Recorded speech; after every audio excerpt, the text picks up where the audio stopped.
people, say, well, if everything is ultimately emptiness in nature, why do I need to practice this?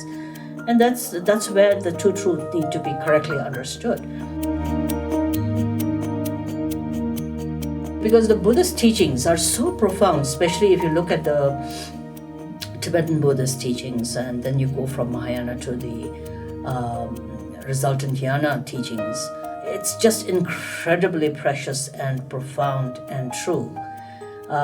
On the other hand, I really think some who have the capacity to really directly see the natural truth, that's very wonderful. But there are many of us who may not have that capacity at the moment to really go to the fundamental nature, the fundamental absolute truth, and approach it from a definitive perspective.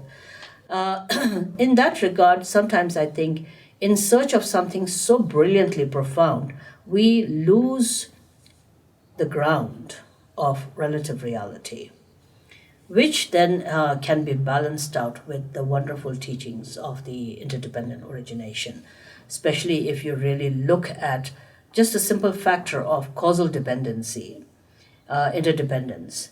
They're key to even simple things like social responsibility, or why we need to be kind, or why we need to be aware, why we need to meditate, why we need to work with ourselves, why we need to abandon negativities and cultivate qualities.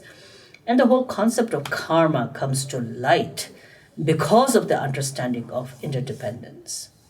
Since we are all, sentient beings are interdependently, dependent or codependent on one another, what I say, what I do affects others. What others do affects me. And that, I think, is one of the factors which brings to light and makes clear why the path and what we engage on the path as Buddhist practitioners, why path becomes so important, and all the many disciplines of the path, or the ethics of the path, and cultivating on the path and abandoning the negativities of the path become very important.